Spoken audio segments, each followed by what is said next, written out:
اب ایک تو مسئلہ تازہ ہے، وہ جو جسٹس قاضی فائز عیسیٰ کا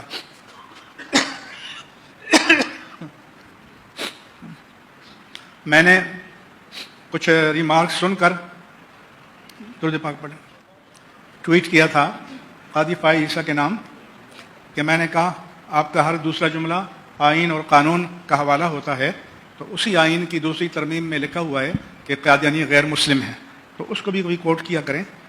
جب آپ آئین کو مانتے ہیں تو پورے آئین کو مانیں، پک اینڈ چوز کی بات نہیں ہوگی کہ میٹھا میٹھا ہاپ ہاپ اور کڑوا کڑوا تھو تھو، یہ نہیں ہوگا۔ پھر ان کے سیکریٹری ہیں ڈاکٹر مشتاق احمد، انہوں نے اس ججمنٹ کے بارے میں مجھے بھیجا کہ اصل ایشو کیا تھا۔ پھر مجھے رات علامہ کوکم دونانی کا فون آیا کہ اس پر آپ کچھ لکھیں، فتویٰ لکھیں۔ میرے پاس فلاں صاحب آئے تھے، میں نے کہا فلاں صاحب تو خود بڑے محقق ہیں، تو ان سے کہہ دیں کہ اپنے دستخط سے لکھ کر دے دیں، لیکن میرا اصول یہ ہے کہ ہوائی باتیں نہیں کرنی۔ تو میں نے کہا علامہ کوکم دورانی سے بھی کہ میں ججمنٹ پڑھوں گا اور پڑھنے کے بعد بات کروں گا۔ صبح مجھے ججمنٹ ملا، وہ میں نے پڑھا، اور اس میں مسئلہ یہ تھا کہ 2019 میں ایک شخص ہے، اس کی کتاب ہے تفسیر صغیر، اس کی بنیاد پر کیس درج ہوا۔ 2020 میں ایک قانون بنا قرآن کے حوالے سے، تو بعد میں اس کی دفعات کا اطلاق اس پر کر دیا گیا۔ تو یہ جو بینچ تھا جسٹس قاضی فائز عیسیٰ اور جسٹس مسرت ہلالی، تو انہوں نے حوالہ دیا کہ بھئی یہ جو جرم ہے یا ایف آئی آر ہے 2019 کی ہے، اور یہ جو قانون بنا ہے جس کو آپ اپلائی کرنا چاہتے ہیں یہ بعد کا قانون ہے، اور قانون کا اطلاق ماقبل سے نہیں ہوتا، قانون جب آ جائے تو اس کے بعد ہوتا ہے۔ اگر اتنی ہی بات ہوتی، ان کے تبصرے نہ آتے تو ٹھیک ہے، انہوں نے ضمانت دے دی، لیکن انہوں نے اس میں 2 آیتیں لکھ دیں کہ آپ ہر بار کہتے ہیں قرآن کی حرمت پر حرف آیا۔ تو انہوں نے ایک آیت لکھ دی کہ انا نحن نزلنا الذکر وانا لہ لحافظون، اور دوسری لا اکراہ فی الدین۔ تو پہلا میرا ان سے پیغام یہ ہے کہ ایک قانون بننے سے پہلے جو جرم ہوا، اگر قانون بعد میں بنا تو ماقبل ہونے والے اس جرم پر اس کا اطلاق نہیں ہوگا۔ یہ اصول چونکہ آئین و قانون میں ہے، جس کو کہتے ہیں ریٹراسپیکٹیو، ماقبل سے اطلاق کرنا۔ تو میں نے کہا آپ غلام مصطفیٰ اگر ہوتے ہوئے آپ حکومت سے کہتے کہ اس کا اطلاق ریٹراسپیکٹیو کریں، ماقبل سے کریں، اور ماقبل سے کیا جاتا ہے۔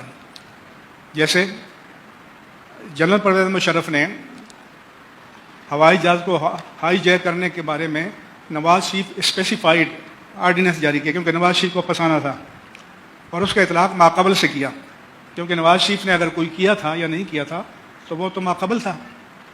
یہ آرڈیننس بعد میں جاری ہوا، لیکن اس نے ماقبل پر اطلاق کیا۔ تو ایک مسلمان جج کو چاہیے کہ وہ حکومت وقت سے کہیں کہ اس کا اطلاق ماقبل سے کریں۔ نمبر 1 میرا یہ ہے۔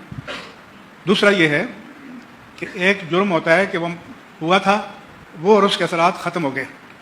ایک جرم وہ ہے جو کنٹینیو ہے، کیونکہ تفسیر صغیر تو آج بھی موجود ہے، وہ معدوم تو نہیں ہوئی۔ تو آپ اپنے لکھتے کہ اب آئندہ سے اس کی اشاعت کو بند کیا جائے اور جتنے نسخے موجود ہیں ان کو ضبط کر لیا جائے۔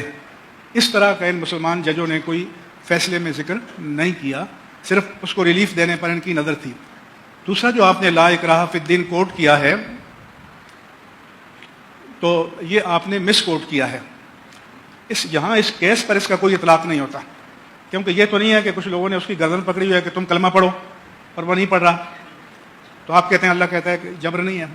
میں نے کہا ہمارے نزدیک تو کوئی جبریہ کلمہ پڑھ بھی لے، دل سے نہ پڑھے تو ایمان ثابت نہیں ہے، اس کا اعتبار نہیں ہے۔ لیکن یہاں پر اس آیت کا کوئی اپلیکیشن، کوئی حوالہ نہیں ہے، آپ نے بلا وجہ ڈال دی۔ دوسرے کہ انا نحن نزلنا الذکر، آپ کوڑ کر کے یہ کہنا چاہتے ہیں کہ اللہ جانے وہ حفاظت کر لے گا، ہم تو فارغ بیٹھے ہیں۔ تو اللہ حفاظت کرے گا تو اللہ تعالیٰ اپنے مومن بندوں کے ذریعے کرتا ہے۔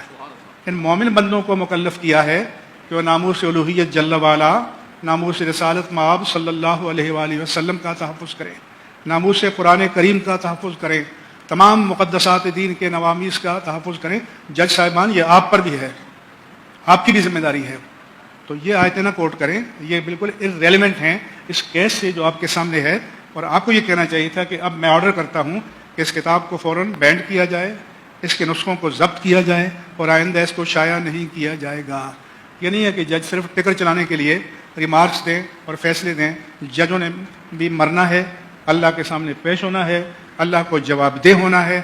اور اگر ان کو اپنی ذمہ داری کا احساس نہیں تو ہم جیسے فقیروں کو, یہ میرے دائیں بائیں بیٹھے ہیں, ان کو یاد دلانا ہے کہ آپ کی ذمہ داری ہے اور آپ کو یہ کام کرنا چاہیے. تو بہت شکریہ. اب میں